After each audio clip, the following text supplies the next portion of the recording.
LinkedIn is a professional network as against where Facebook is more of a personal network. Its characteristics are similar, except one connects more from a professional perspective.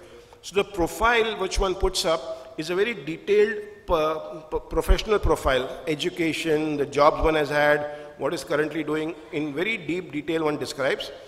There is a way for one to give each other recommendations. So supposing you put your profile and you have some really good clients whom you have worked well, you can request them to recommend you. So they'll recommend and the recommendation starts showing up on your profile. It's very important because some new person discovers a profile and he sees a lot of people have recommended you as an IFA. They are happy to work with you because they think that you must be doing good. It's also a dynamic profile, so it doesn't mean that you create it once and you leave it. If you keep doing new things, if you attended some new certificate course or you have some new expertise which you've now added, you should go back and keep updating your profile there. Also, things like a blog or if you have created some presentations, etc., you can link them to your LinkedIn profile. And from LinkedIn itself also, you can put out status updates just like you do on Facebook or Twitter. LinkedIn, besides your personal profile, so LinkedIn, is often misunderstood to be a job searching kind of a platform.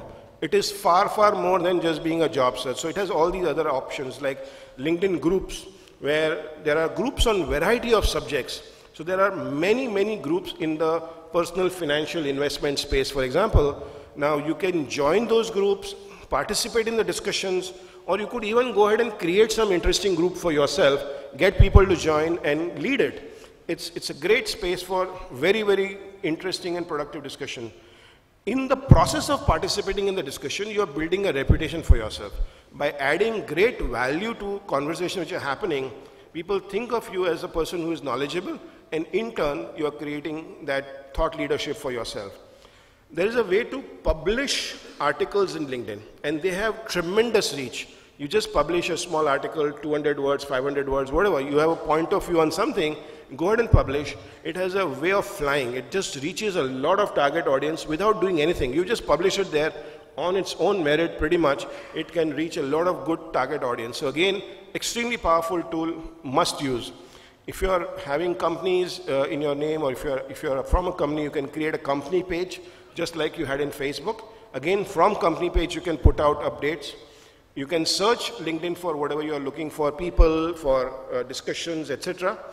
There are pro accounts. Most of LinkedIn is free, but if you go for the pro account, you get some more benefits in terms of specific features which you can use. You can also advertise using LinkedIn. So there are ways in which to target ads.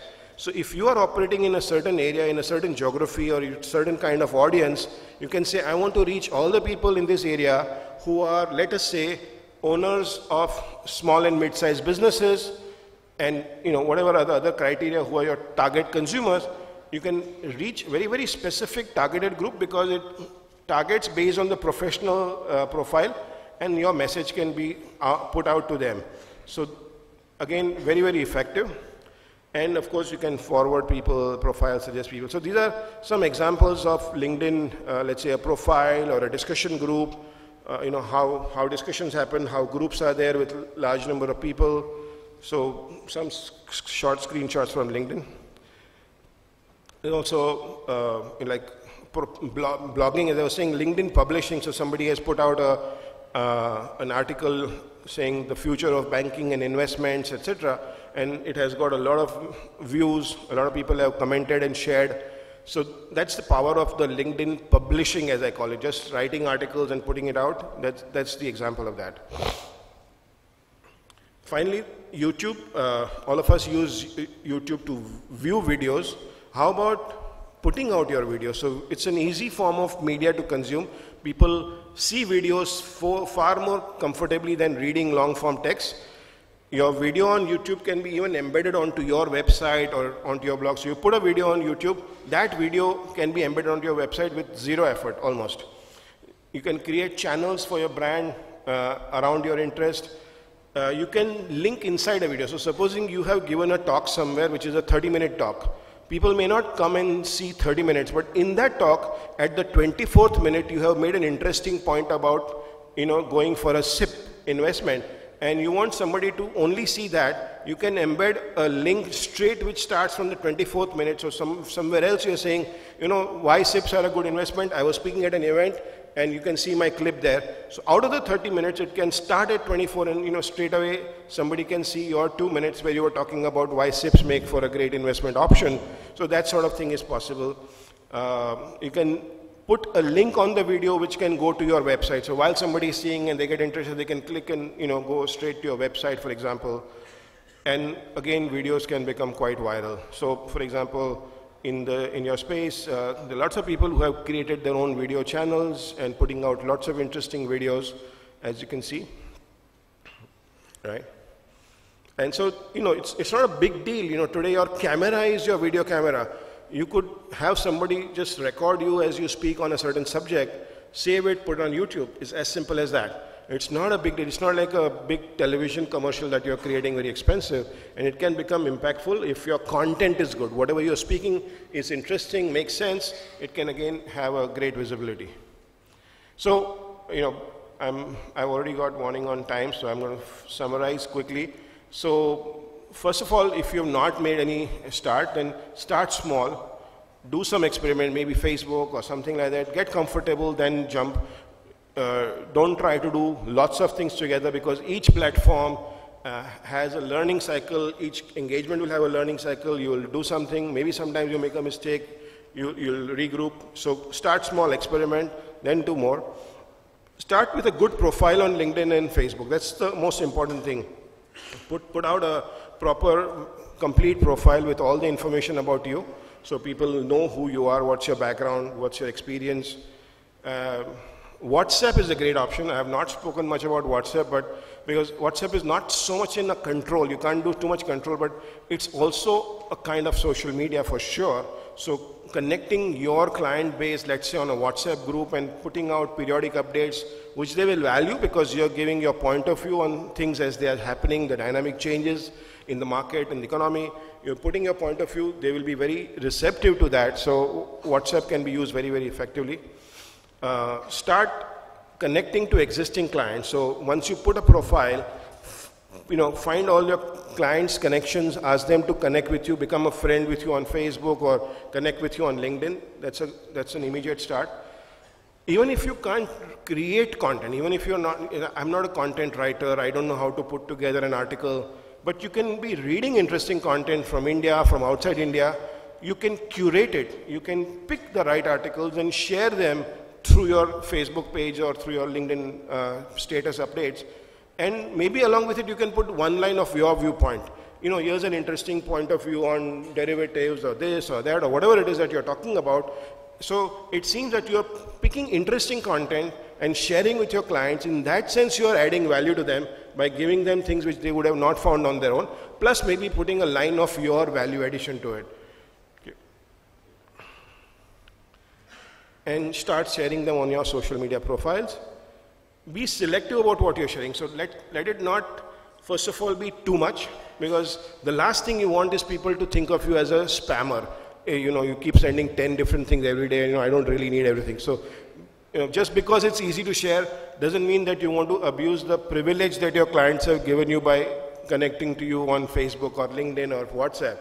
Do selectively, but be sure if you can give the most relevant content to them, then they'll find it most valuable. So that's the job, that curating the right content and sharing, that's very critical for you. And once you got comfortable, then maybe you can do that next few steps where you can create also some specific content for your own, the mutual funds which you are distributing, you know, create some comparisons, create, you know, what's working, what are the top funds for this quarter or this year or whatever it is, you know, actually get more relevant. You could maintain your client portfolios, maybe you are already doing it, and maybe share with them some graphs, charts, how your asset allocation is there, sectoral difference. I mean, a lot of times, you know, simple clients who are just putting money, they don't see a perspective like that. And, you know, tools are available to create interesting graphs and charts. You create them, share with them just the viewpoint that, you know, currently your asset allocation is like this, like that. It will be seen to be very valuable. Participate in discussions on LinkedIn, that's a great value because you are coming out visible as an expert there. Okay, so that's the other thing. Create your own content. So if you can, it's not everybody's cup of tea sometimes to create content, especially to write articles. Like I said, it's so easy to create videos now. So if you are able to talk to your client comfortably, which I'm sure all of you are, maybe just that conversation can be recorded on a video and put out. So because as an IFA, you're experts in your space, that expertise needs to come out to the larger world through means like social media. So, if you can't put an article in case that's not very comfortable, create videos, or sometimes take the help of an intern to create articles for you. And if there are specific events, the opportunity is when there is some change. So whether it's a budget, whether it's a change of interest rate, that's the time when people don't know what is the impact. That's the time people are hungry for content. The people are hungry for, okay, what now? So that's the time, if you can put something together quickly, it's most received. So find those opportunities to create content at that time. You could create a group for yourself, for your clients on Facebook or LinkedIn or WhatsApp, and generate discussions with them. So these are some of the additional things you can do once you get comfortable. Overall, the summary is that social media definitely offers a good and convenient means to engage with your clients. What it requires is focused effort from your side to exploit the medium. So it's not ad hoc. Today you have some time, so you put out 2 tweets, then you don't do anything for a whole month. That's not going to take you anywhere. If you feel that this is a medium which you can embrace, give it solid, specific time, maybe half an hour a day, devoted to this with specific agenda, and I'm going to work using LinkedIn. Be a master. In some time you'll figure out the space. Make sure that you constantly do something there specific, make constant efforts and move ahead. That's the way to do it, not just be occasional and random, because that doesn't take you anywhere. So focused effort, and you can exploit the medium effectively. So that's what I have to share. Thank you. Not sure. I've already got a 0-minute message, so I'm not sure if you have time, but if there's time for 1 or 2 questions, I'm happy to. Yeah, but we have time for a few questions. Sure. Okay, I found this question very interesting. Is there demographic relevance to Facebook? If you are targeting the 35 to 50-year segment, is Facebook relevant? Yeah, absolutely. So, there's one interesting chart that we have seen. It shows, forget Facebook, it shows population breakdown in terms of percentage. So there's a large number of people below 18, 18 to 24, 25 to 35, etc., etc. So there is a large queue. More people are younger in India, but there are enough in different age groups. And then you see the percentage of people on the internet. So if there are 40% people below, say, X 18 or 24, there's a good chance that there's 40% or 45% of people on internet also at that age. However, if there is 10% of people in 35 to 45 years in population, there's a fair chance that 10% of the internet population is also there in the same age group. I'm not sure if you're getting it. What I'm saying is there are people of all ages on the internet. Even if there are a larger number of people who are younger, if you need 35 to 45, 35 to 55, all of them are there. There's enough numbers. We are a very large country. So even a small percentage of our large population is very substantial. And moreover, Facebook today offers a way to do targeted posts. So you don't want your post to get wasted. You can say, here's my post. It's about this investment. I will address it. I want this to reach only people who are 35 to 45 years of age in Bombay or Pune or Surat or Nagpur or whatever it is. It can be delivered only to those people. And Facebook immediately tells you also what is the reach. So it will say that, okay, based on these parameters, the total number is 500,000 or 20, whatever, a million or whatever it is, based on your selection parameters. So it's a pretty large number, and the message can go to them. In fact, so we manage Franklin Templeton Mutual Fund on social media.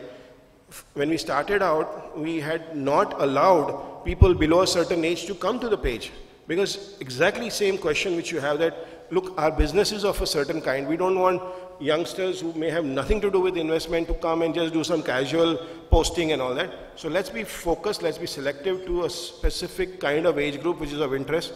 So you can disable a certain age and below from even accessing your page. That's also possible, and that's exactly what we had done with Franklin Templeton pages.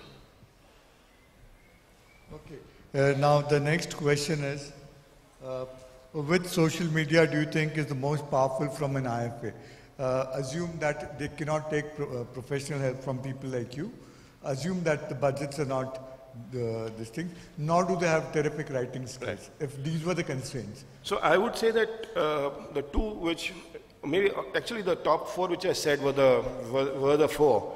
But again, out of the four, Facebook, LinkedIn are two big ones. LinkedIn because, you know, you are able to reach, see, when you think of professional qualifications which are listed in LinkedIn, you know that if, supposing you're reaching people who are employees in a company, you still want to be sure that you're reaching the right kind of income levels because, you know, you're offering a certain kind of product or service.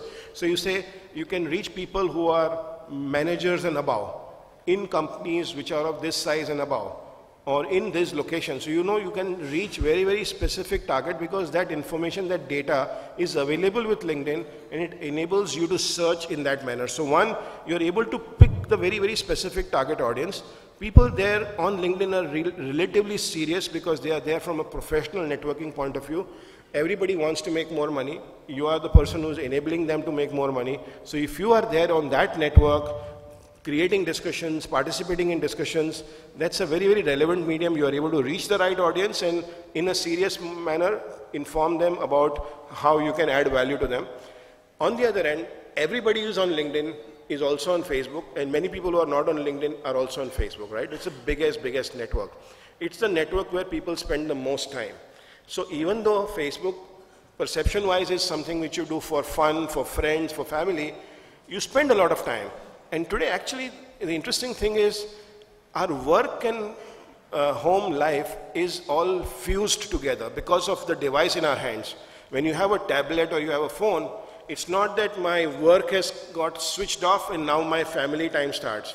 It's on that device, everything comes together. Your email comes and your friends' photos comes and everything happens together. So even though he's in the mood of, you know, looking at friends' pictures or something, if an interesting update comes from your side which says that, you know, here's an event that I'm hosting about, you know, interesting, you know, investment ideas, and it's happening in the club tomorrow, it will interest him. It will create and connect, and he will probably look at it and maybe come and attend also. So yeah, Facebook and LinkedIn are the two most relevant ones. I would also add YouTube because video is consumed really well.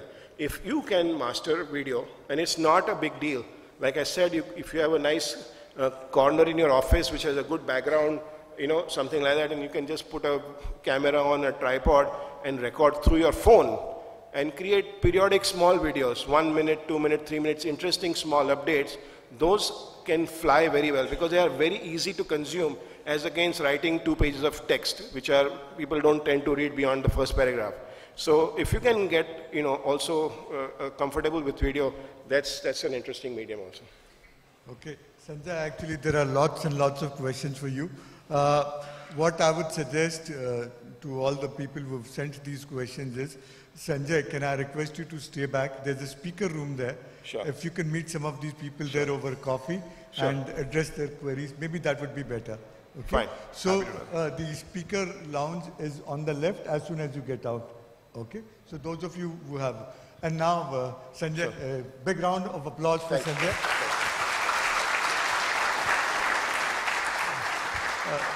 Friends, I've been through many presentations on social media and technology. This was perhaps one of the clearest ones and perhaps the most relevant for an audience like that. So Sanjay, thanks a lot. And now, ladies and gentlemen, we'll break. We'll come back in 10 minutes. You're welcome to get your coffee here. Okay? I don't want to get delayed. So let's assemble again at 11:10. 11:10. We will have Naren of ICICI Prudential speaking.